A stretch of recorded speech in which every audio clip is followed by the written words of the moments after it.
Hello and congratulations on getting access to this video course on email marketing automation. We're going to talk about how to set up your email autoresponder using GetResponse. And in addition to that, we'll talk about some more advanced strategies as well. So this is video number 1, which is the introduction. And what I want to do is talk about mindset, because having the right mindset is crucial before you actually jump in and begin to build your list and use this system to essentially build a relationship with your prospects. And of course, in addition to that, with the intent of course, getting them to open your emails, getting them to click your emails, and then of course, get them to buy or take whatever action that you are trying to get them to take. Now, as far as mindset goes, you want to think quality over quantity, meaning instead of trying to reach everybody, instead of trying to get 1,000 people onto your list, don't worry about the big list. Be concerned more about attracting the right person. So at the end of the day, you want to make sure that you build a list of people who have the problems, who want the solutions that you're providing.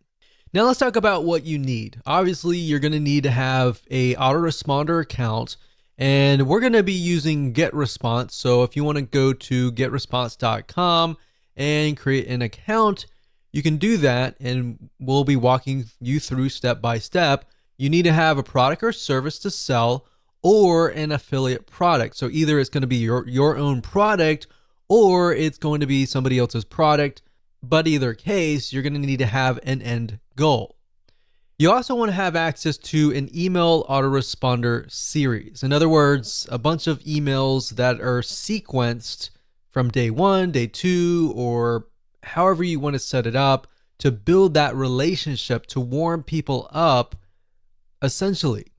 Now, don't worry if you don't have one right now. You'll actually learn how to create one that converts and gets high open rates and high click-through rates. So here's a quick overview of what's inside this video course so you know exactly what to expect. And that way, when you're able to piece everything together, you're going to be able to implement it at a faster rate. So obviously, this is video number 1. Video number 2, we're going to talk about what's your end goal.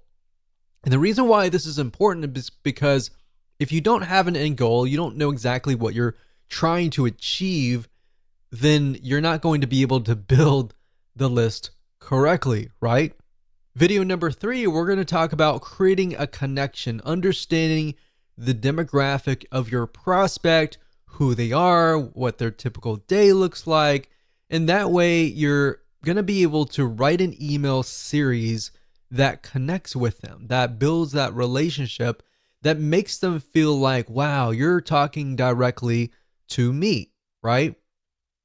Video number 4, we're going to talk about the backward email funnel, meaning how to create a high converting email autoresponder series.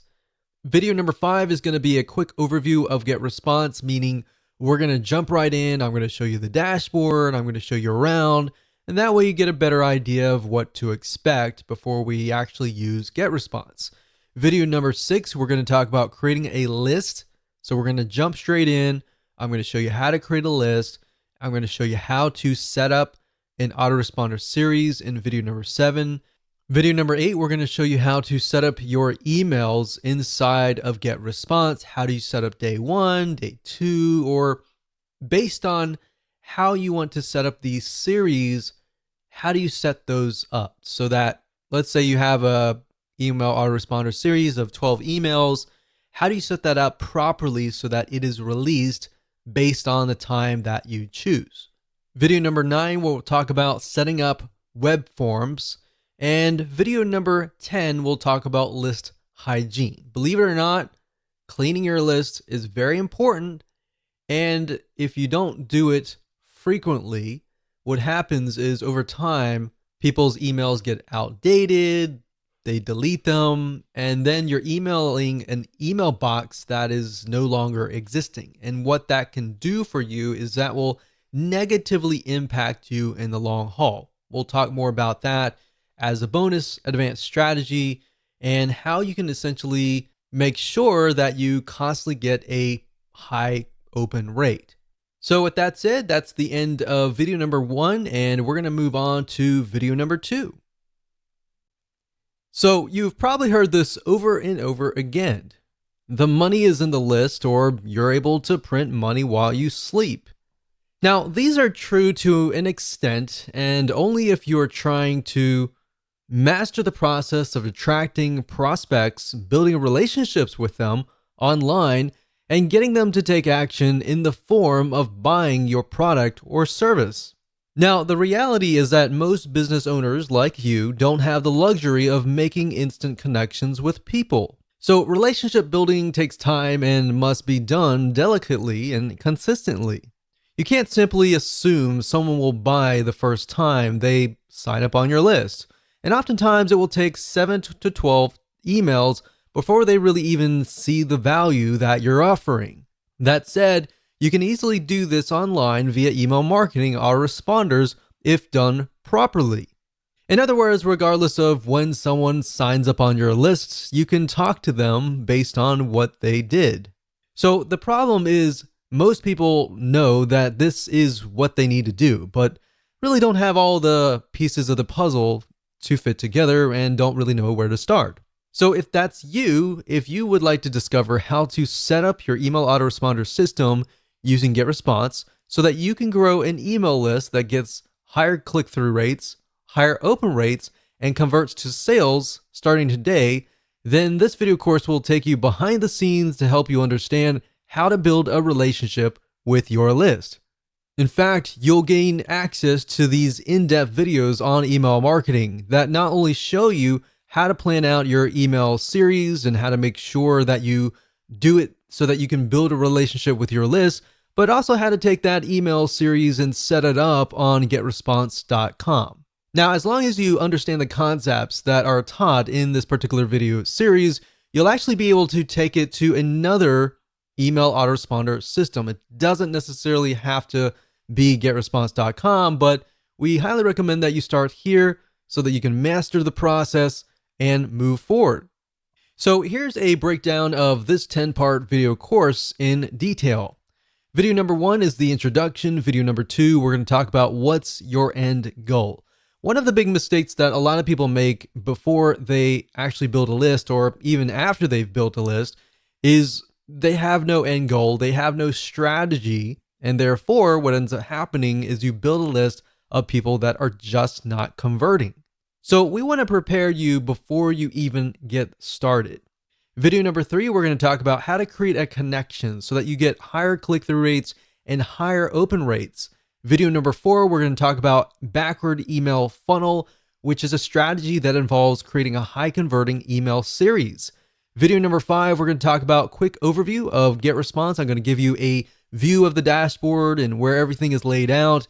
And of course, we're going to jump right in from that point and talk about how to create a list. We're going to talk about the different types of lists like single opt-ins, double opt-ins, which one's better for you, different scenarios when it's better. That'll be video number 6. And video number 7, we'll talk about setting up your autoresponder series. Video number 8, we'll talk about setting up your emails. Video 9, we'll talk about setting up your web forms. And of course, video number 10, we'll talk about list hygiene, which, believe it or not, will actually help you get more open rates and get more of your emails into your customers and subscribers inbox versus getting them into their spam folder. So go ahead and grab this video course today and access it immediately after your purchase. Hello and welcome back. This is video number 2, and we're going to dive right in and talk about what's your end goal. So before we jump in and talk about the technical parts of how to set up your email autoresponder series, it's really important to understand your end goal. Like, how many different ways and different opportunities do you have to profit, right? So unless you really understand at least a little bit of your plan, then jumping in like everybody else to just build a list is not going to be productive at the end of the day, right? So that's why I am going to focus on these few videos on What is your end goal? How do you create a connection? And how to understand your demographics and who you're talking to. That is actually something that most people totally forget about, and they skip that. And when they skip that, you actually end up failing or not profiting as well as you should be at the end of the day. So what I want you to do is I'm going to ask you a bunch of questions, and at the end of this video, I want you to pause it, take your time to jot down the answers to these questions before you actually move on to video number 3. So I want you to ask yourself, are you selling a product or a service? Jot that down. If not, are you selling an affiliate product? Now, if you're selling a product, obviously you could sell an affiliate product in the long run or vice versa. You really just want to get an idea of what your end goal is now, and what your future end goals could look like is fine. And the reason why I ask you to write this down is because if you're selling your own product, you can do a few things like build a relationship. And there's a few more things that you could easily do, like brand yourself, provide more value. And there's a different way of doing it, basically. If you're selling an affiliate product, you could still build a brand, but you're selling somebody else's product. So you need to gear it in a certain way. So in other words, if you're selling a product or service, you need to clearly understand what are the problems that your prospect faces, right? And give them tips and pointers along the way and build a relationship with them, gain their trust so that they're interested in your product or service. Now, if you're selling an affiliate product, on the other hand, then you may not be required to do all of that. Instead, you can provide a little bit of value and build that relationship up front. And then, of course, you can sell somebody else's product. So it's similar, but it's a little bit different slightly. But knowing your end goal is key. So if you're selling a product or service right now at this very moment, then write that down. If you're not, and you're selling an affiliate product right this moment, then jot that down. All right. The third question I want to ask you is, why are you trying to build this list? You might answer, well, of course, I'm trying to make money. I'm trying to build a list. I'm trying to print money. And that's everybody's goal. But I want specifics. I want you to write down, why are you trying to build this list? I want to make more sales for XYZ product. I want to help more people who are facing this particular problem. In fact, jot that down. I want to help more people who are in this very specific niche, in this very specific demographic. I want to help more people like me. Jot that down, because then you can use that later in your email autoresponder series. So beyond the intention of just making money, what is the real reason behind wanting to build a list? Or in other words, you could rephrase it as, what are you trying to achieve? So if you have somebody that you're passionate about helping, envision that person in front of you and think about, why are you trying to help them, right? What are they facing? And this kind of goes into video number 3, and we'll talk more about that. But if you think about, why are you trying to achieve them? What are you trying to achieve in this whole project of creating this list, or this journey of creating this list? What do you want people to feel like? Do you want people to feel like they trust you, you want people to laugh? Do you want people to feel sad, feel happy? What do you want them to feel like as you're building that relationship? Now, you might ask, why would I want somebody to feel sad? Well, if you're trying to gradually build up to that point of trying to sell them, you want to focus on their pain. Not necessarily your goal is to make them sad, but your goal is to find their pain and to show them that you understand their pain. You understand where they're coming from, right? And from that point, how do you heal them? How do you help them? How do you solve their pain? All right. So that's what you want to do, and jot that down. So what I'm trying to get at is, there should be a very specific reason why you're building a list. Building a list just because you're told that it's a great way to print money is not the best reason. In fact, money should come last. Helping people should come first. If you can help 1,000 people and those thousands of people are truly helped, or you provide them with a solution, even if they were to pay you $10, every single one of them, that would be about $10,000. Now, that doesn't mean that 1,000 people will sign up on your list and all 1,000 people are going to buy from you. My point is, what is that passion? What is that drive that comes first before the money? Because if you focus on that and you focus on helping people solve their problems, believe it or not, you're actually going to build a more successful business compared to the other guy who is just focused on building a big list for the sake of money. Hopefully that makes sense. So these are all very important questions, and you should pause this video right now and write down the answers to them before you move on to the next video, which is video number 3. Okay, so welcome back. This is video number 3, and we're going to dive straight in, and we're going to talk about creating a connection. So you kind of got a sneak peek preview of a little bit about trying to create a connection in the previous video. But before we write out your email autoresponder and of course jump into the technical setup, you really need to understand people's problems, what they face, and what the solutions are. So what I'm going to do in this particular video is to help you figure that out and help you solidify what that really looks like. Because the reality is that before you can even do that, you need to do a bit of research, kind of demographic research, or in other words, what does somebody look like? What does your prospect look like? And understand what somebody's typical day looks like. Now, you might be wondering, why would I ever want to know that kind of detail? That's actually very crucial, because if you understand what happens in their day-to-day, you will understand their frustrations. You will understand their happiness, you'll understand their problems, and you'll understand how to create a connection with them to go beyond just, okay, you're behind the scenes, you're behind the computer kind of thing. You'll create a connection, even though you're worlds apart or countries apart, you will create a connection that will click. And that's the end goal of this particular video. That should be the end goal of your list. So my question to you is, does your prospect within your niche lean heavily towards male or towards female? Or does it equally move towards both male and female? So in other words, in order for it to lean just towards female, is if, let's say for example, that niche is 90% female, or even 95% female, or even 75%.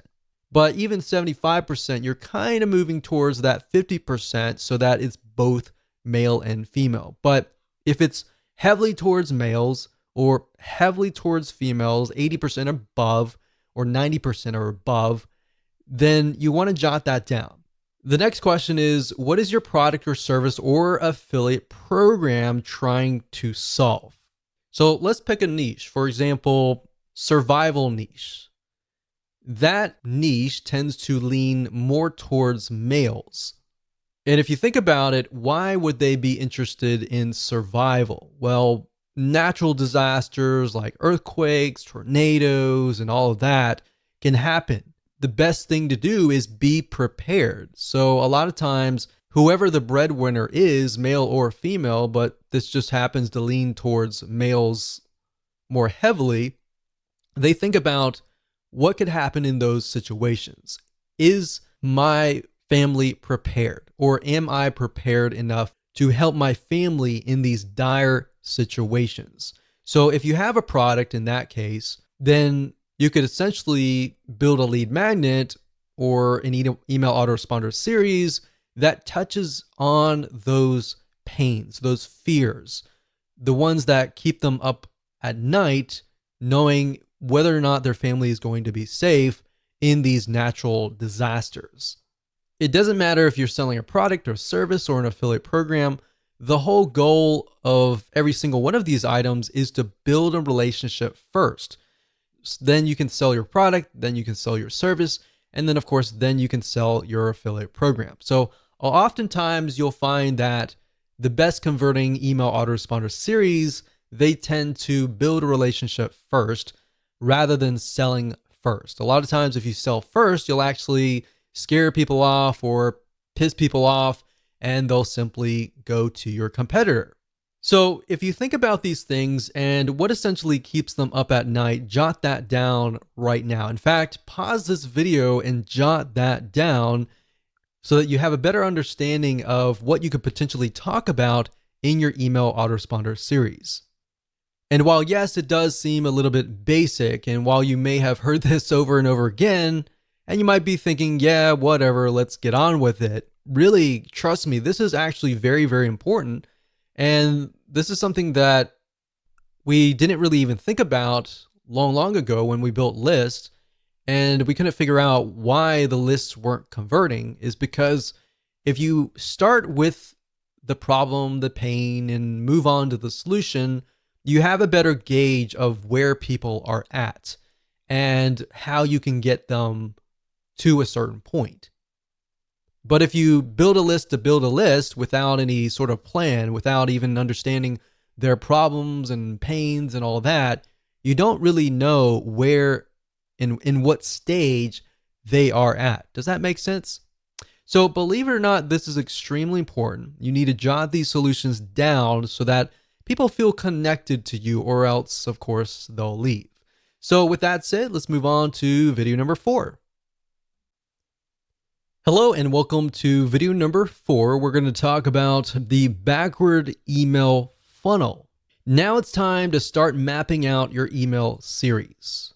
So past this video, we'll actually begin to do the technical setup.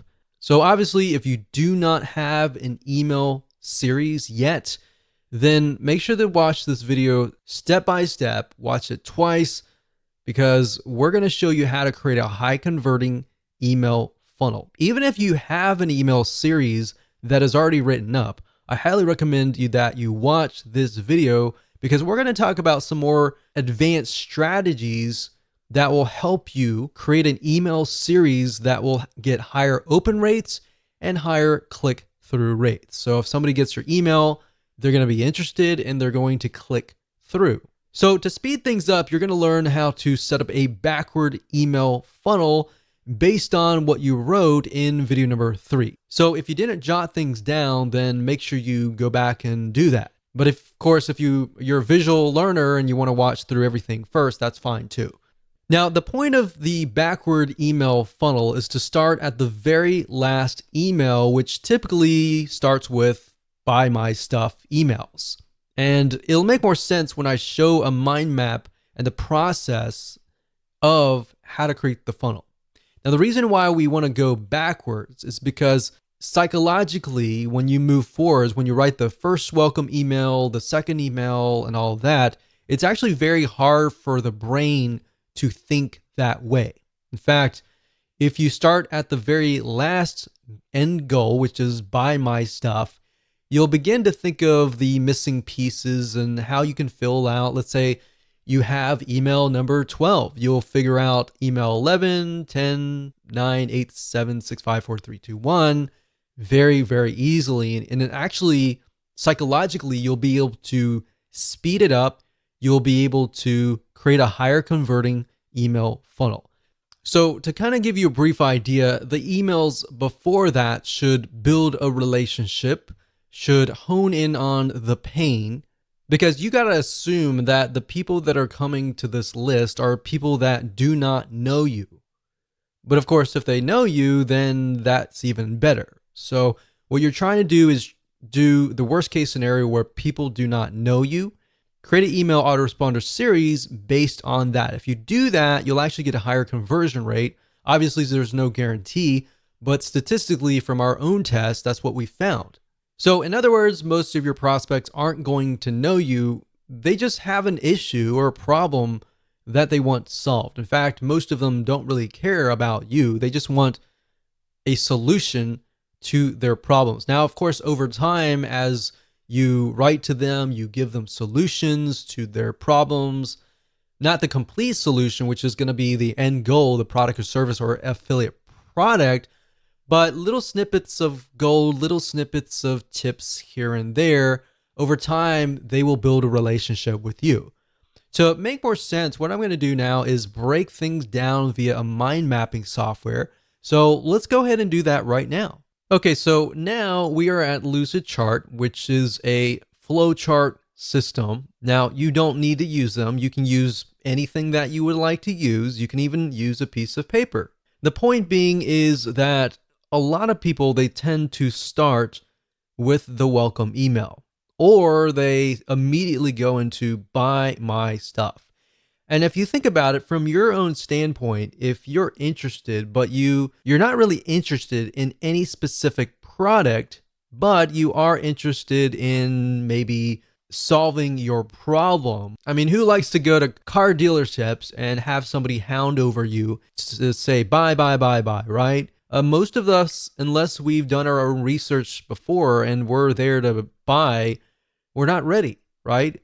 So that's why I say start at the very end. Start where you want to get people to buy your stuff and then move backwards. So if this is your, let's say, 6th email or even 12th email, doesn't matter. You just want to start at the very end. And then what we want to do is we want to move backwards. So we're going to move from here all the way back over here. So buy my stuff email back over here.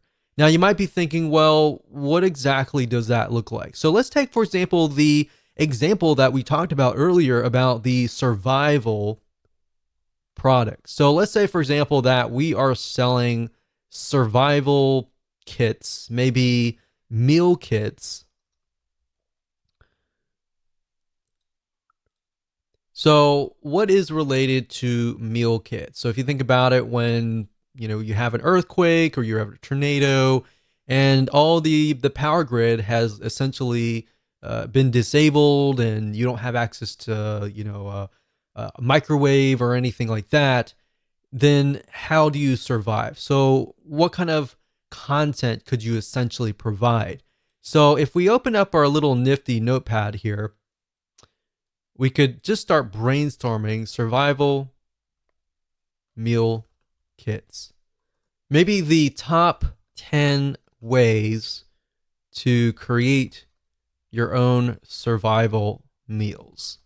Now, maybe you want to talk about how to do it, and the whole process is very time consuming, right? So this might appeal to people who have a lot of time on their hands, but for the most part, most of your audience, they're not going to have a lot of time to actually do this, and that's why they're going to buy your survival meal kits, right?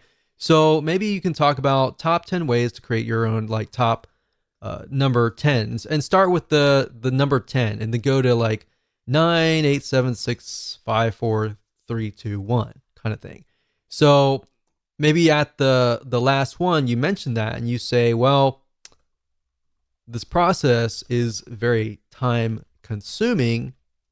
So if you want to skip, if you don't have 40 hours a week or something to create these meal kits, and you don't want to create it, and so if you want to skip that process, and you can start listing why are your meal kits better than everybody else, right? So in that case, you could say, well, they're better because they're freeze dried and they will last longer. So if you were to create it like a DIY, if you were to create it yourself, then maybe it would last 1 month. But if you come with us, then ours will last 12 months. So if you're out in the wilderness and you got 12 months, then these foods will last you about 12 months. I would start hitting on pain points, fears, power grid out. So not having power for more than a week. And that's happened. We've seen that in a lot of natural disasters where there's no power and there's literally no food in the grocery stores. And there's chaos and everything like that. So the point is, how can you take these items here and then insert them into your top 10 ways? So when they sign up for top 10 ways to create your own survival meals, or even top 10 ways to survive in earthquake, then you start naming the top 10. So number 10, it can be, something. Number 9 can be something. And number 1, or you could do like top five ways, and then email them 5 emails. And by the 5th email, you've provided so much value that they are going to trust you. And then you can have the survival email kit. So then you can have the buy my stuff emails. So by working backwards, then we can say, okay, this can be top number 1. And then this can be 2, 3, 4, and 5. So we can work that in here. 2, 3, 4. So let's just do 4, just because the screen's so big enough. So top 4 reasons. Now I will say one thing that we've tested out is top 4 and 5 tend to work better. Anything beyond that tends to be a little bit more overwhelming unless you can fit that into other emails. So we found that actually the top 4 ways actually does really well. Top 4 or 5. So by this point, they're definitely going to want to stay to the number 1 way, right? So if you start with number 1 here and move backwards, that's fine if they're all equivalent, but if the biggest and the best way is number 1 here, leave the best for last, and that way they'll actually click through, right? So that's why I say start at this point. Now, if you wanted, you could do that as well, but if you start from this point, you begin to ask yourself, okay, what makes my product different than if you were to do it the manual way? So let's say, for example, that you were selling a piece of software, all right? Same concept. So if we were selling software, for example, a lot of times with software, you want to show the manual process, meaning the time-consuming process. In fact, if you notice, a lot of software companies nowadays are coming out with a lot of free training, free academy training type deals, because what they want to do is they want to show you how to do it for free. But then you realize, I don't want to do all this. I don't have much time in the day. I would rather buy a piece of software and speed the process up. But in order to get you to that point, they need to show you the value, right? In order to that, you need to see the value. So in that light, you could show the manual process. So let's show you a different scenario here. So let's move this down. So this is a totally different scenario here. So let's say, for example, you're selling a piece of software. So you could say, instead of saying top 4, 3, 2, 1, you could talk about the manual process. So this could be in the form of a blueprint, a secret plan, step-by-step plan, a video course. And then you talk about it. Every single email. Maybe you send them to a 5-minute video, which, by the way, if you do videos, make sure that your videos are short and sweet, especially if they are kind of lead magnet type videos. It's fine if it's a video course that they just purchased, like this one right here, but keep in mind that they have a short attention span. So if you do this, maybe the first thing would be, if this is a blueprint, what I would do is I would do a PDF, like a PDF blueprint. And then you say, in the next coming days or weeks, I'm going to show you step by step how to set things up. So we'll say step 1, step 2, and then step 3.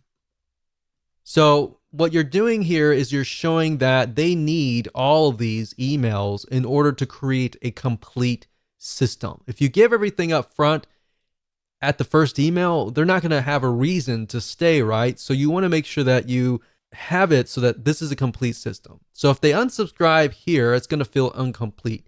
Now, if you think closely about a movie, for example, a lot of times our brains don't like incomplete. So if you were to watch a movie and you saw even half of it, in your brain, usually you will think, I want to see the whole thing, right? If I only saw half, I want to see the whole thing. That's why our brains do not like complete. So that's what I'm showing you here. Now, in practical sense, what does that look like? Now, if you start out, welcome to, let's say, survival meal kits. So the first email will be a welcome email. Now, you want to make sure that you connect the emails. So at the end of the first email, and you talk about the top 4 reason or whatever that looks like, then you want to connect that somehow to the top number 3 in that first email. So you want to say something like, P.S. I'm going to send you an email tomorrow or the day after tomorrow or whatever on top number 3. The second email is going to be, all right, so we talked about this in the first email. Let's talk about top point number 3. And then, of course, in the PS, you're going to say, I'm going to send you an email in 2 days for top point number 4. So actually that's 4, 3, 3, 2, not 4. So that's 2. So I don't really need to go on, but the point is you need to connect them. So now that the arrows are going this way, we can actually move the arrows back. So the reason why I go backwards is because you take a little bit of content here and you move backwards. You take a little bit of content here and you move backwards. So when they sign up for this, they're naturally going to want this content, this content, this content here, and they're naturally going to want this content here. Believe it or not, this is the same strategy that we have used to get literally 50% open rates and 20% click-through rates, which is just insane. We've even seen in different niches 75% open rates, which is crazy. So as long as you understand this process and you follow along with the backward funnel and you write these emails in this way, connect to the right person and talk directly to them, you'll actually get a better conversion rate. So I hope that helped you. It's simple, but it's powerful. Okay, so now that you understand how to build your email autoresponder series, let's jump right into video number 5 and talk about a quick overview of GetResponse. And what I'm going to do in this video is to give you a overview of the dashboard itself. I'm going to walk you through, we're going to log in, and that way you have a better idea of where everything is and what we're going to actually use. Okay, so what you need to do is go ahead and go to getresponse.com, as you can see here, and you're going to see some basic plans, and I recommend that you get the very basic monthly plan. Don't do annual yet until you get a better idea of if you like GetResponse or not. Now, it runs very similar to other autoresponder systems. Some are beneficial in certain areas, but at the end of the day, we're just trying to build a basic list. So up at the top, you're going to see contacts. Now, obviously, if they change the user interface, it will be slightly different. Now, the basic plan is just going to give you access to the contacts, which is building your list and doing broadcasting and creating autoresponder series. Now, what is broadcasting? Broadcasting means that if you have a list of, say, 100 people, you can email them all at once. The autoresponder series, however, on the other hand, will work based upon how and when somebody actually signs up. So if somebody signs up today, their autoresponder series sequence is going to start today. If somebody signs up 2 months later, their sequence is going to start 2 months later. Now, automation, you might have access to landing pages, basically allow you to create landing pages, opt-in pages to help you build your list. Now, if you're using something like Lead Pages or any other external third-party system to build landing pages, then you can connect to GetResponse through API. Now, I'm not going to show you how to do that in this particular video course because that's not the whole goal of this video course. So you might have access to that. Now, if you have the basic plan, you're most likely not going to get access to the webinars and other elements, as you can see here. So mainly, you really just need to focus on contacts and email marketing. So let me go ahead and open these up so you can kind of get a feel for what these are. So this one right here is the contacts. So when you click that, you're going to see lists, which are the different lists that you can create for your individual products. You could create a customer list for one product and then maybe a prospect list for that product as well. And like I said, the more specific the list is, the better it's going to actually convert in the long haul. So you have lists, you can do a search, you have statistics on seeing what's actually happening within your list. You have list hygiene, which allows you to clean your list, and blacklist basically means you can blacklist them from ever signing up in one of your web forms ever again. And you have other items here, but we really don't need a lot of these. Really, you just need to focus on lists, which allows you to create a list. You can add contacts if you have, an external spreadsheet of email addresses. Then we go to email, and under email marketing, you have newsletters, and then you have autoresponders. Newsletters are like broadcasting. So if you email them one time and everybody gets the email at one time, and then autoresponders are, of course, what we're talking about in this course. Drafts are simply emails that you've created, but you haven't really sent them out yet. So you can retrieve them at a later date if you want to. And of course, you have RSS to email. We hardly use that, in statistics, which you definitely need to use. And of course, if you click on landing pages, you can go here and create landing pages. Now, the items that we're really going to focus on are mainly, like I said, creating a list, like here, and then creating an autoresponder series right here. So with that said, let's move on to the next video.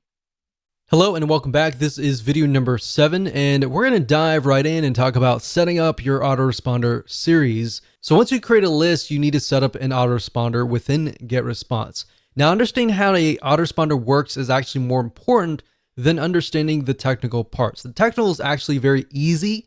Understanding how an autoresponder works is crucial, because then it doesn't matter if you're using GetResponse or any other service. This can actually cross different platforms, as long as you understand the concepts.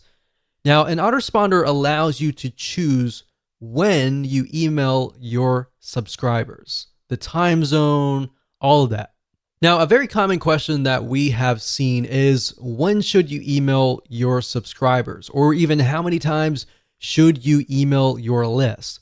And while I can't give you an exact answer, I can say that it really depends on your audience. If you've done the proper demographic research and you understand somebody's typical day and all of that, then understanding when is the best time to email them is actually quite easy.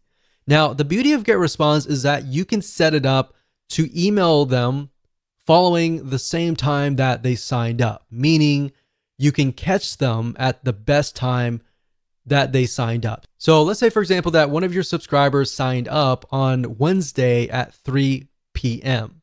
What GetResponse will do is it'll actually detect that, and you could set that within your email autoresponder system and say, okay, email them every day at 3 p.m. or every week on Wednesday, 3 p.m. Now, you don't have to do that. You can actually set it up differently. You can set it up so that they receive an email every day, every other day, or once a day, and then you skip 2 days, and then you go 3 days. Or you can even set it up so that you only email them during Monday through Friday and you skip Sunday and Saturday. Now, the only time that you would want to do that is, let's say, for example, that you're a local business, or you know that your audience is not going to be available during Saturday and Sunday. So that's why it's crucial to understand when your prospect is actually near the email, they're near their desktop, they're awake, they're not working, and all of that. And like I said, you can email them based on time zone, which is great if you are reaching people globally.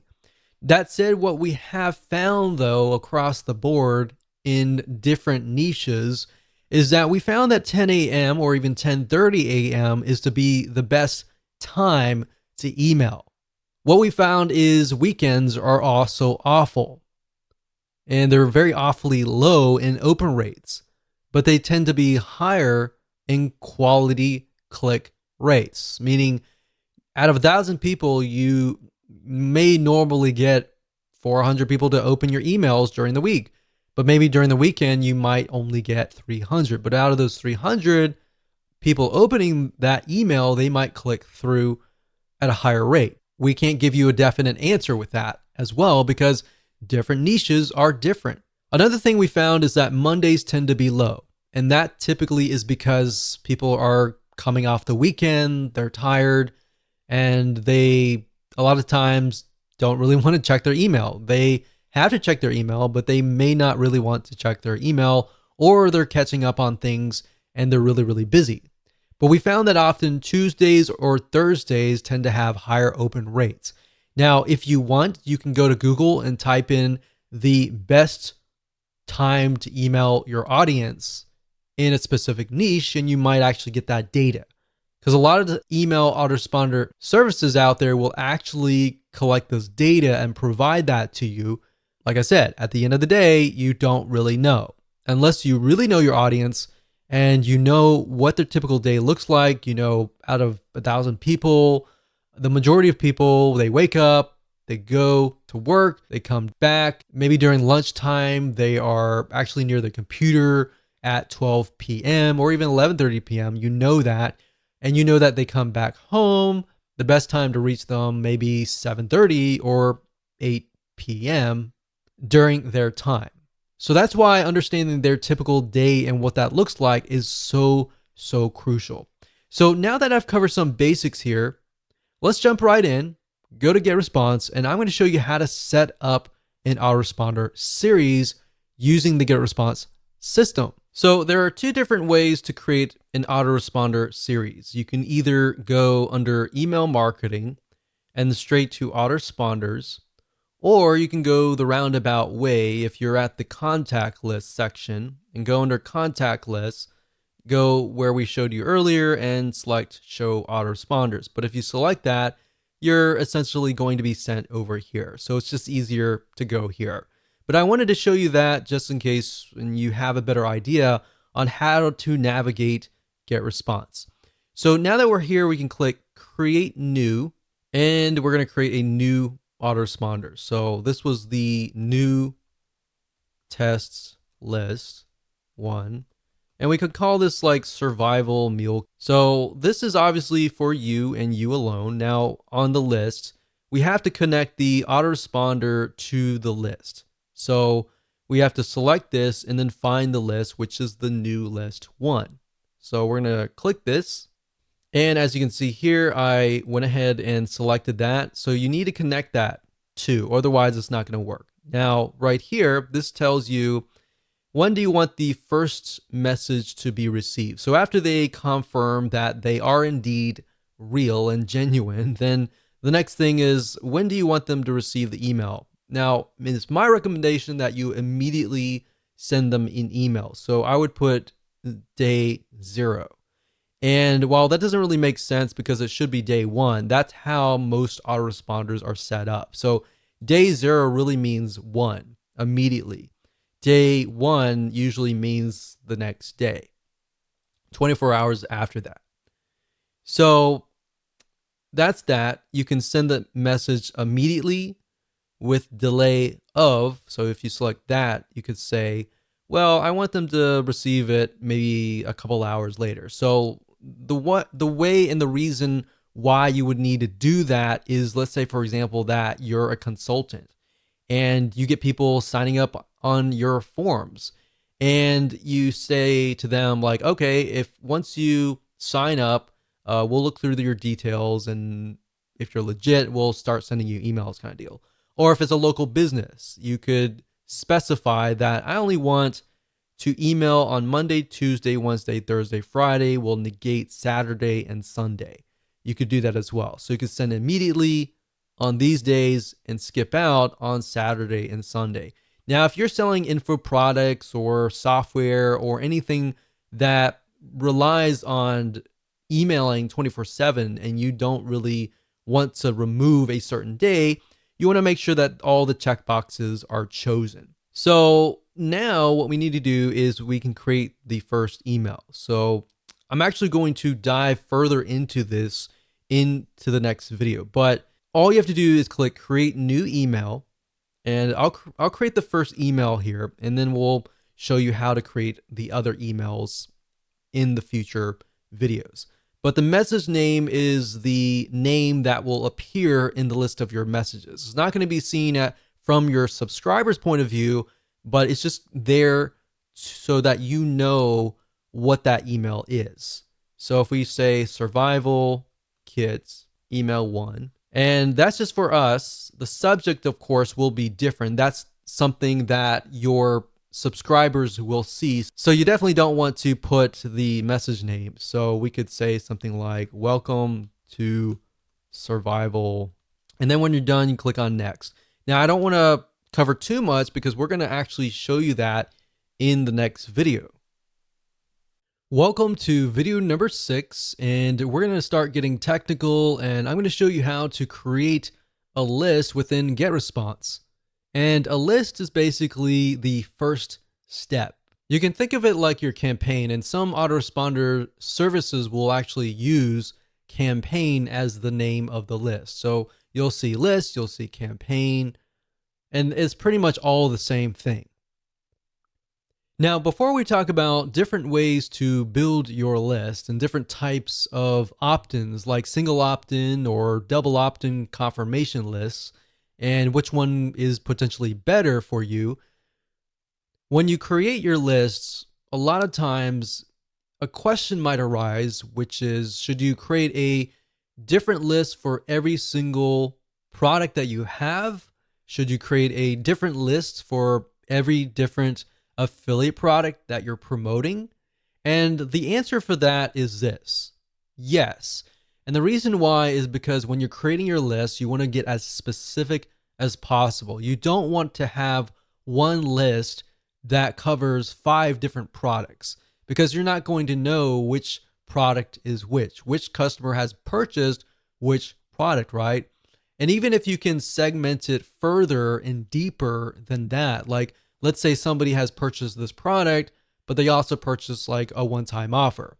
Or this other list, you have somebody who purchased product A and did not buy any of the one-time offers.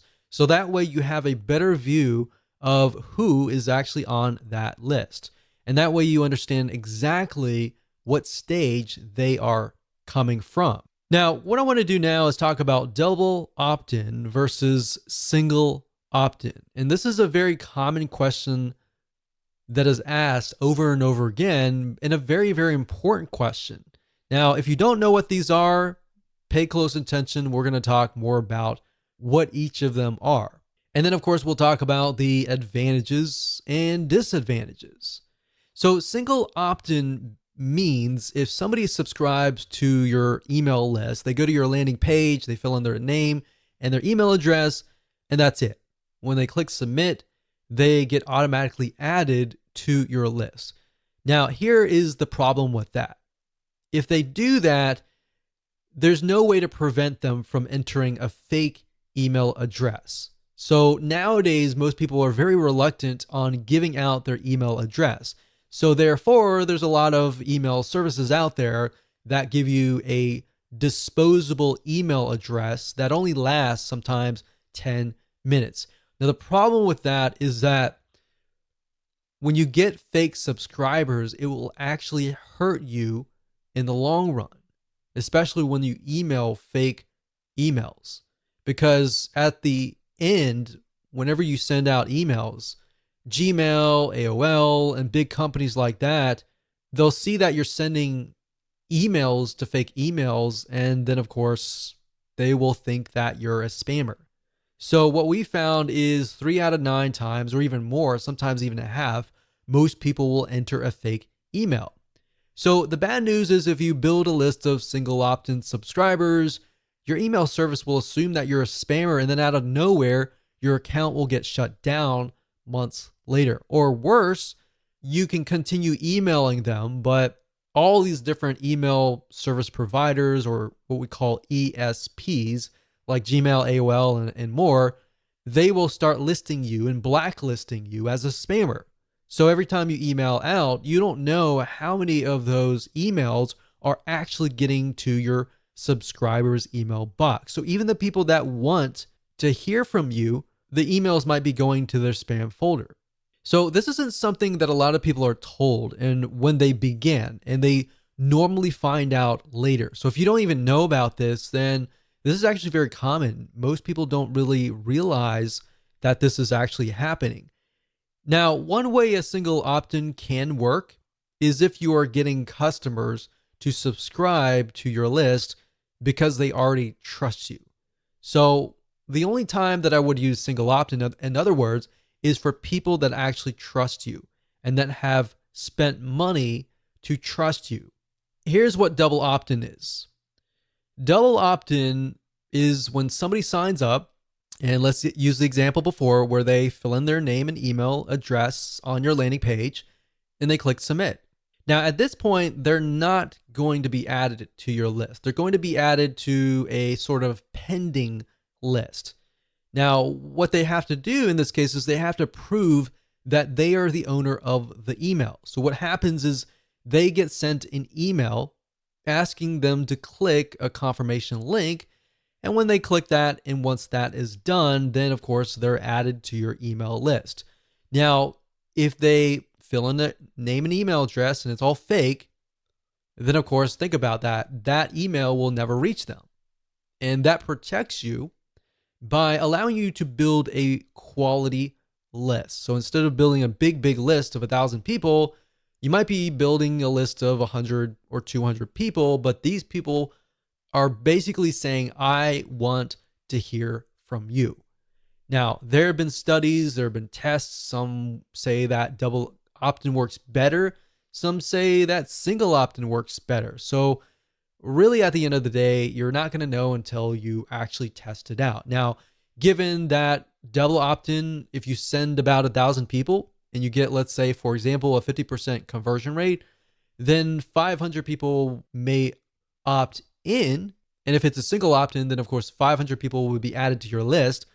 But if you do double opt-in, 500 people may opt in, and maybe 100 of those are fake, and maybe you'll only get 300 people to actually confirm their email.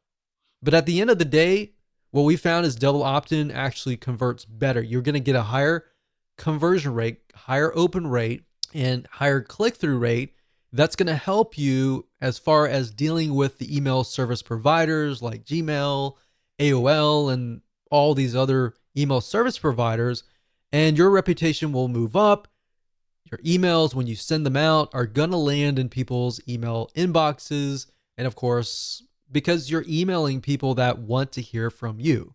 So that's why we found in our tests that you will actually get a higher rate of opens, a higher click-through rate. So like I said earlier, the downside is if you send 1,000 people to an opt-in list, that's going to be a much lower conversion rate. But at the end of the day, we recommend that you go for quality versus quantity.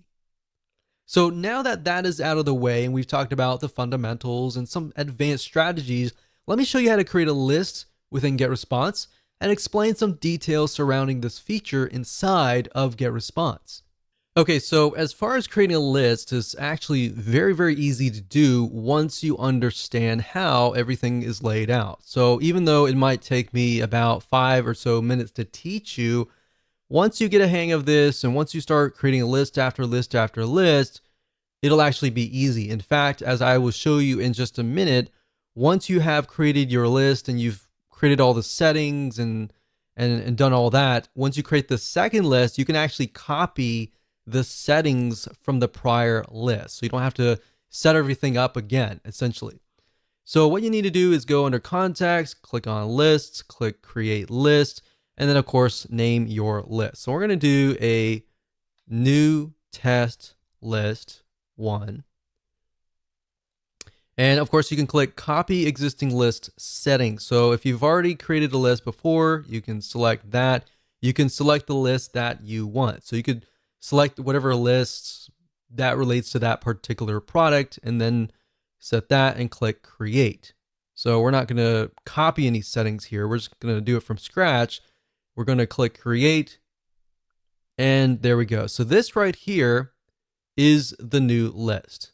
So now if you put your mouse over here, you're going to be able to see other elements like add contacts, make defaults, settings, show contacts, show newsletters, and show autoresponders and delete. So adding contacts, what that means is if you have a external list, let's say for example, you have an Excel spreadsheet of a list of customers, then you can click add contacts and you can actually import those contacts into GetResponse. Now I would say be very careful with this. When you do that, make sure you clean your list or make sure that your list of people are active. Now, the reason why we don't really do this a lot is because when you're just starting out with GetResponse, you're building a reputation. Or GetResponse could be ConvertKit, could be any other autoresponder series. You're building a reputation, and the best way to build a reputation is to start from scratch and build a list from scratch and build a double opt-in confirmation list, because then you will get less people who are spammers, fake emails, and all of that. You get people basically who really want to be on your list. Now, make default, all that means is that when you email out, it's going to come from this list. So we don't really want that. Now, click on settings here. And settings allows you to see the name, of course. Now, keep in mind that when you use something like lead pages or any other landing page creator and you connect to the GetResponse API, what's going to happen is you're going to see the list name. So when you connect to GetResponse and you refresh the details and you connect lead pages, for example, to GetResponse, you're going to see the list name. So you want to make sure that you choose a name that is something that you will remember and that is clear to you. So you want to try to create a naming convention essentially, because you're not going to see the list title or description or any of that. So what you could do in GetResponse, however, is create a list title and description so that if you ever forget what the list name is, then you can always refer back here and figure that out. Now, the next thing is you can choose the category, as you can see here, and of course the language. Now, right below that is going to show the postal address, which is very important.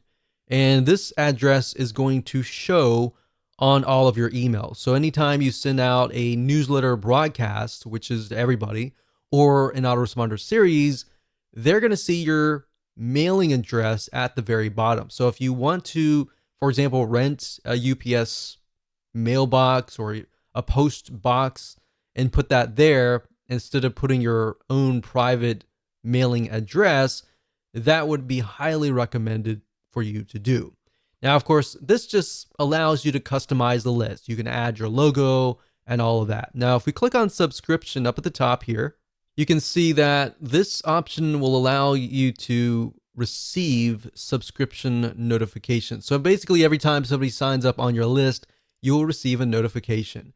Now, this is nice to have in the beginning when you're starting out, so it's kind of like a little motivator. But as time goes on and you start building lists of thousands and thousands of people, you most likely want to select this off.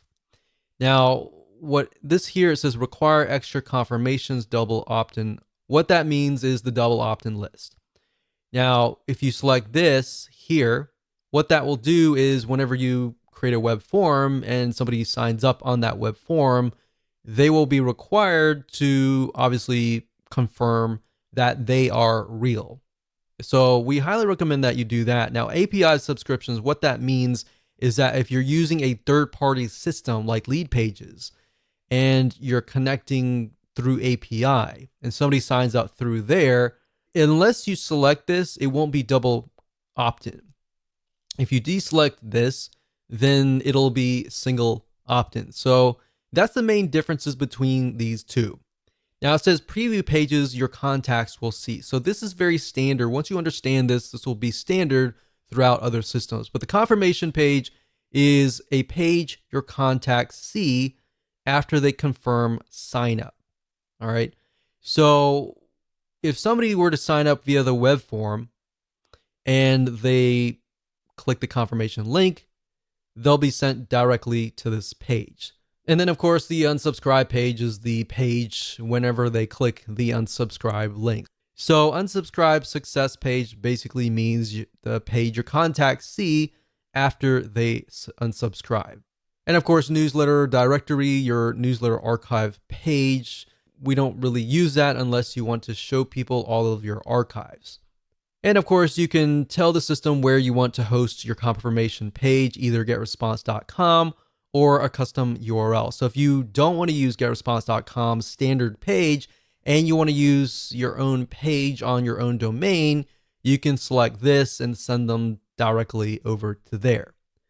And of course, you got the confirmation message, and you can say, I want this message to be in HTML format or plain text. Now, if you're asking which one is better, it really depends. You're going to definitely want to use HTML. Plain text is just plain text. There's no graphics, there's no nothing. It's just plain. So at the end of the day, it really depends on your list. And of course, you can change the confirmation message, which is the message that they'll receive saying, okay, we received a notification that you signed up on this list. Are you serious about this? Or was that actually you? So you can change the subject line to something that's related to what they signed up for. And then the from address is, of course, your email from. And if they want to reply to, you can send them to the same address or a different address. And of course, when you're done, you can click Save Confirmation Message. Now, if we go back over to here and go under the new test list 1 and put my mouse over here. So we went to settings and show contacts. All that does is just shows your contacts. So obviously, if you just created a new list, you're not going to have any contacts. If you do have some contacts, you'll be able to see that information there. Show newsletters basically allows you to do broadcasts. So if you click this, you can do that. And of course, show autoresponders will allow you to create an autoresponder, which we'll dive in further in the next video. Hello and welcome to video number 8. And in this video, we're going to talk about setting up your emails. So now that you understand how autoresponder systems work and how to set them up, it's time to set up your emails so that we can fill in the autoresponder series and then connect them to your email list. And we'll make sure that you understand everything from start to finish. So let's jump right in. Okay, so I'm starting off where I left off in the previous video. Of course, message name, like I said earlier, is the name for you and you alone. Your subscribers are not going to see this. And of course, subject line is going to be the title or whatever shows up in the person's email box before they click. So you definitely want to make sure that they know that this is coming from you. So if they signed up for, let's say, survival meal kits, then you need to do that. Or if they signed up for the top 5 ways to make meal kits. So you could say, here's your top 5 survival. So you want to make it short and sweet, but to the point. And if you can think of less words to fit what you're trying to do, that's actually even better. So once you're done, you can actually personalize this as well. So we can say first name, here's your top 5 survival guide. And you can add symbols as well. One thing that we've tested and we found that works really well is emojis or symbols, like so. A lot of emails, you'll notice they don't have a lot of emojis or symbols. So if you can add them, that will actually get people's attention. Now, you don't want to do it too much and overdo it, but that's there if you need it. And then we'll click on next step. Now, it's at this point you can decide what you want to do next. You can either choose pre-designed templates and make it pretty, or you can simply go straight to plain text, which basically means there is not really going to be any graphics or anything. It's just going to be plain with links, or you could do HTML editor. So it's really up to you. If you're just starting out, I would highly recommend that you choose one of these templates because they look really nice. And unfortunately, people do judge you by what they receive. Now, it really depends on your audience. If they really just want the content and they want the report, Now, keep in mind that if you are trying to track if somebody actually opened the email or not, you definitely need to use the HTML code editor.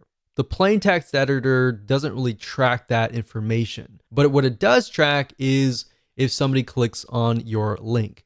Because what happens with the HTML code, they'll insert like an image, and if somebody opens like their email on their phone, it'll load that image and it'll trigger the stats to let you know that, oh, this person actually opened their emails. So that's just something to think about when you get started, because if you only do plain text emails and you do a search on how many people actually opened your email and read it, the data is not really going to be there. All right. So that's why that is important. So let's say, for example, that we're going to go through here. So we got creative agencies, arts, education, financial services, online marketing. So since we're dealing with food in this case, we could select something like this. Now, one thing that I have noticed with a lot of email service providers is that if you insert way too many images, that can actually impact you negatively. Because if you think about a lot of spam email, they tend to contain a lot of images and very few words. So you definitely want to keep a balance of words and images. And you also want to think about, is this going to look right in somebody's email inbox if they're using a mobile device or if they're using a Mac? And there's many different types of resolutions: PC, Macs, mobile devices, tablets, and all of that. So selecting a template is actually very easy. You just point and click and you can get it done. For the sake of simplicity, I'm going to choose HTML code editor. Now, this might look a little bit daunting, but it really is not. If you click on Show WYSIWYG, WYSIWYG is what you see is what you get. And what that means is it's an editor, and what you see is literally what you get. And it's kind of like a Microsoft Word processor. You could say, hey, and you personalize this, so you can do first name. Now, this is only going to work if you are actually accepting their first name and last name on your form. If you're only accepting their email address and you put this here, it'll actually say, hey, friend, or even hey, NA. And you don't want that, the NA part. So if you're not doing that, just say hey. But this personalized button here allows you to personalize your email. So you can do first name, last name, email. You can do country. You can do all sorts of different variables, phone number, and all that. And like I said, they're only going to work if you've collected that data, because if you haven't, it's not going to work. So a typical welcome email will say, hey, so-and-so, thank you for signing up. Here is the free report or software or ebook or checklist. Now, if you're following what we talked about earlier with just the emails, you can say, thank you for signing up.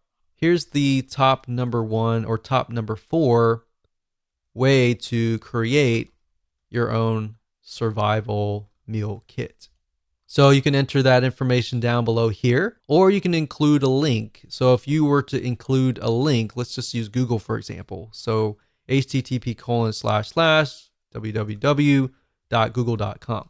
So you could do that like that, and you can link it, or you can say, click here. You can highlight that, and then of course you see this little chain. The chain is a link. So if you think about chain link, that's where it came from. So we can copy that here. You can say open this in a new window. So if somebody clicks it, then it's going to open in a brand new window. If you don't have these elements, then what's going to happen is when they click the email, they are going to be forwarded directly to wherever you're sending them. So you could say, here's the top number way, click here, your name, and then you can say PS. By the way, tomorrow I'm going to send you the number 3 way to do blah, blah, blah. So like I'm saying, you don't really need to, obviously, survival meal kit, but you can use it for any niche. But as long as you connect it and tell them in advance, like, hey, there is something coming, then they're going to be excited about it and they're going to look for your email. A lot of times the reason why emails don't get opened up is because people are not looking for your email. They're just shocked and surprised. But if they're aware that it's coming, then they're more likely to be ready to open the emails. And that's why you get higher open rates because of that.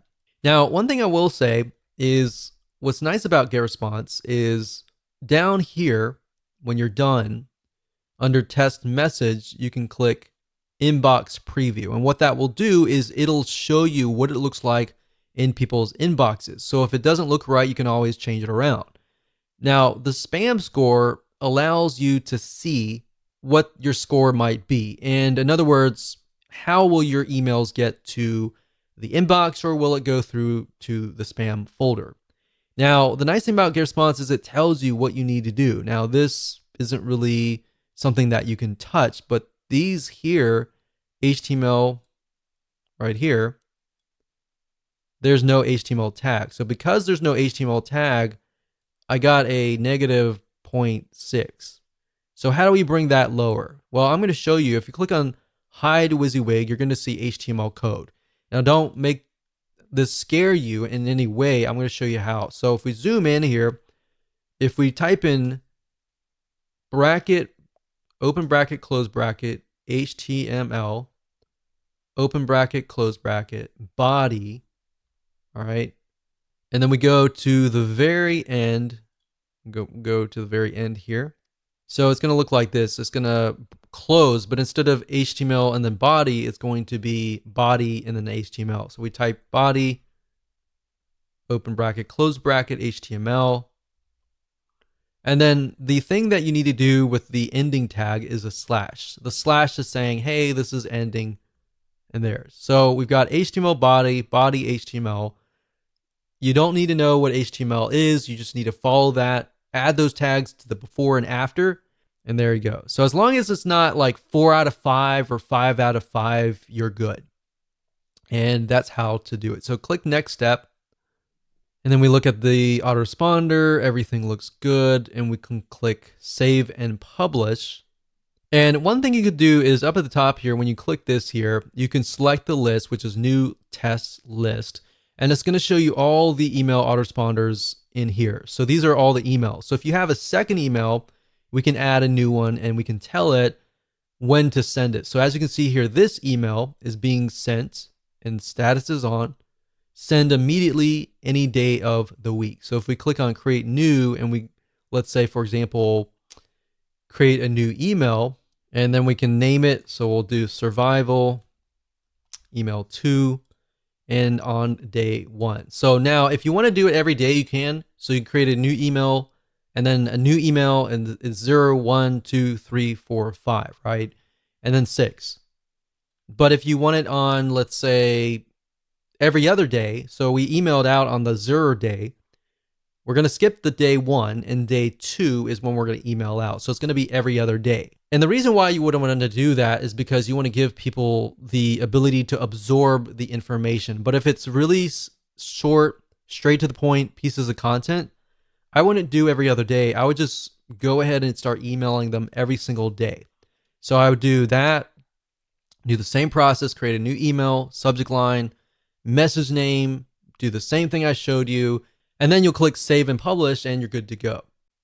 Hello and welcome to video number 10, and just want to say congratulations, you have reached the end of this video course. This is a bonus advanced strategy that I'm going to teach you that a lot of times you are not taught, and most people don't even realize that this is happening. So kind of going back to what we talked about in single opt-in versus double opt-in.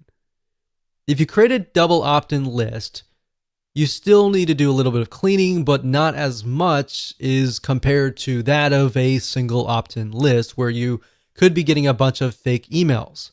So in other words, cleaning your lists consistently and maintaining that every single month. Because like I said, email ISPs like Gmail, AOL, Yahoo, they do care if you have people on your list that are actually active or not.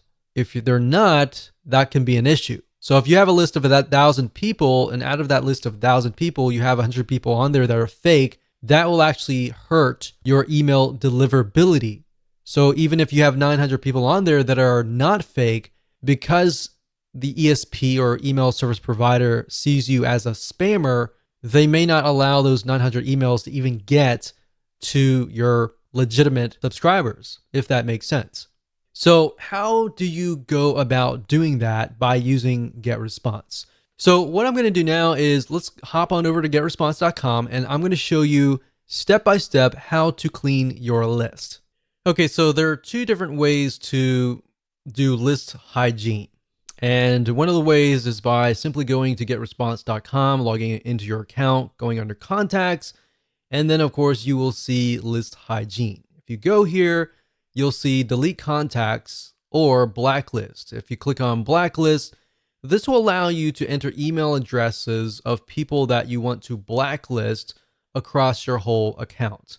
So to do that, what you can do is go to blacklist, click global blacklist for my account. And what that will do is it'll remove them totally from all of your lists, meaning anytime somebody tries to sign up again, they won't be able to sign up. Now, obviously, they could get around that by entering a fake email if you had single opt-in turned on, or they could use a fake email address even if you're using Dell opt-in as well. So this only protects you to a certain degree, and this works actually really well in a lot of non-technical niches, especially. But if you are in a more technical niche like marketing or business or computers or programming, then this here can help you to a degree, but only to a certain degree. And of course, blacklist for specific lists, which allows you to blacklist people for specific lists. But at the end of the day, we recommend doing the global blacklist compared to the specific lists.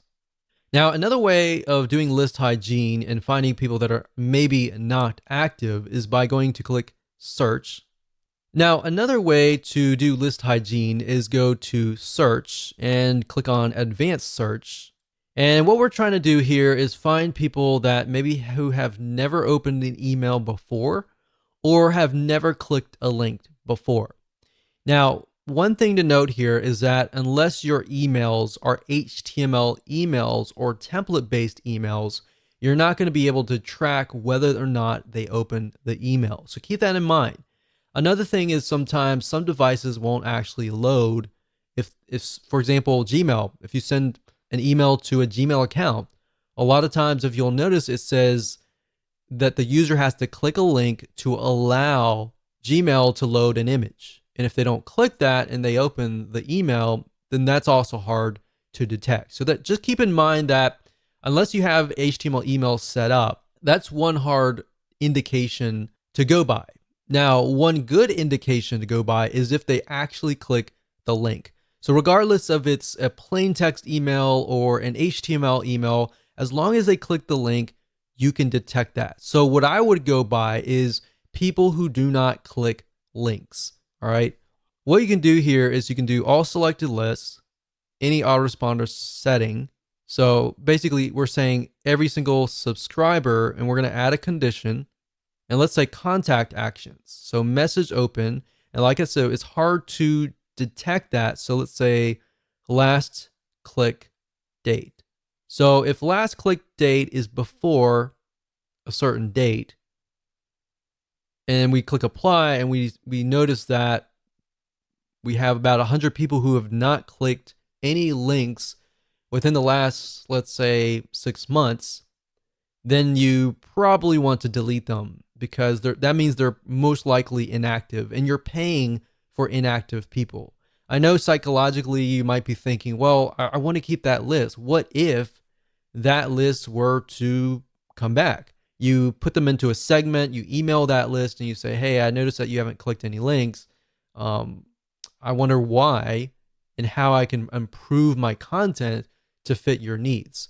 Something like that may allow you to reactivate people who just aren't opening their emails. And you got to keep in mind, some people are just busy. So you can do that, but you can do the opposite. And let's say you send that out, nothing happens, and you might get a few people clicking. But then, of course, you have the far and few people that just don't click. They sign up, they forget about it and they go to the move on to the next thing. So for those people, you can say contact actions last click date is before, let's say 6 months out. So we click apply. And then now what we do is we see there's a certain amount of contacts down here that we'll be able to see how many people are not clicking the links. So now what we can do is we can save this. We can click this here, this email address, and we can save it as a segment, and then we can email that segment. There are many different ways of doing this, but you really need to get creative and just think about, okay, what signifies somebody who is not active? And if they're not active, I shouldn't be paying for them on my list. And number two, believe it or not, they will actually harm your list. So if you have a list of 1,000 people and only 10% are actually clicking through, or worse, only 1% are clicking through, then because it's a bigger list, you have a smaller amount of percentage. And as you're emailing out, the email service provider will analyze how many people are actually clicking your links. Now, let's say you have 900 people out of that list that are just inactive. So you delete all those 900 people, and then you are left with 100 people. But let's say those 50 out of the 100 people were clicking anyways. Now you've narrowed it down from a very small percentage down to 50% open rate and 50% click-through rate. So maybe a higher open rate, a larger 50% click-through rate. And that is why you need to clean your list. Now that you have set up your autoresponder system, you can set up your web forms. In other words, web forms are forms that allow you to collect people's emails and their names and get them onto your email list. Now, keep in mind that a lot of you may not need to do this, especially if you're using a landing page creation system like Lead Pages or something else that connects to GetResponse or your autoresponder system through API. If you're doing it that way, you're not going to really need to know how to do this. You only need to know how to do this if you're not using those systems. Now, at the same time, if you don't know how to do this and you've never done this before, I would highly recommend that you actually watch this video so that you have a better understanding of how things work, because there will come a time where you may need to set this up. So with that said, let's jump on over to getresponse.com and I'm going to show you how to set up a web form. Okay, so to create a form, all you need to do is go to this forms and surveys. So click on this and you're going to see manage forms. Next thing is click on create form. And then of course you'll have the ability to create a form. So you can either use the list builder wizard, as you can see here. So this is a variety of different forms. You can create newsletter signups, free course signups, different types of purposes too, like leave feedback forms, Facebook forms, blank forms, order forms, and more. So it's not just web forms, there are all sorts of different forms. But for this purpose today, and in this particular video, we're going to focus on sign up forms. So we're going to click on newsletter sign up. And even though this information has like nonprofit organization, it doesn't necessarily mean that you have to use that logo. As long as you see something that you like, you can pick it and you can change the graphics, you can change the background, and of course you can change the text. So if we scroll down and we find something that maybe fits our design of our website in our landing page, let's do something like this. Use this template. So now at this point, if you select the items, you can actually change them. So this is a different logo, so we could change it to our own logo, click image, and of course go through the process of finding either a logo or clicking my images and finding your logo. Now, for the sake of simplicity, I try to keep my web forms very simplistic. The text should say something like, sign up for this free report, free ebook, free checklist, the top 5 ways to create a survival meal kit kind of deal. You have to tell people what exactly that they are getting so that they kind of can visualize what they're going to get on the other side.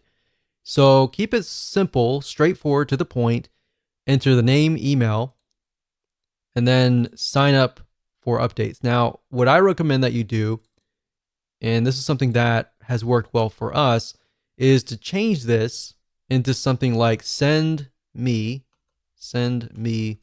the report. So that way, psychologically, when they click on that, they're thinking, oh, I want you to send me the report, right? If you just have a submit button and that's it, in reality, your conversions are not going to be as high because it doesn't really tell people what they get. So this tells people what they get, but this tells people that, okay, they're definitely going to get something. So send me the report, send me the checklist, send me the report to my email. So that way, the next step in their mind, psychologically, they're waiting to receive an email, right? Now, you can test this out. If you only want to collect emails only, you could remove the name here. But if you do that, just keep in mind that when you customize your emails and you personalize them, you can't say, hey, first name, because you don't have their name. So going through here, these are just elements that you can add. And of course, you have the layout and the style. You can change the design, the color, and all of that. When you're done, you click on Save and Publish. And there we go. So we're almost done. And now there are several different options that you have. You can say, I will install the form myself, and it'll give you a script code. So this is JavaScript. You can click Copy. And then, of course, you can add that to your landing page. You can add that to your blog. Now, like I said, if you're using lead pages, then you're never really going to have to even go through this process. This process really is only for if you are posting this directly to your blog or anywhere else. You can also say GetResponse will host my form. So what this will give you is a direct link to a URL. So if we go here, when somebody goes straight to that link, they are then, of course, sent to the opt-in here. I would not recommend that you do this unless it was like a customer or somebody that really trusts you. In fact, I would highly recommend that you use an external landing page creator, or you use the built-in one in GetResponse. And if you do that, you don't even need any of this information. And that's how to create a web form.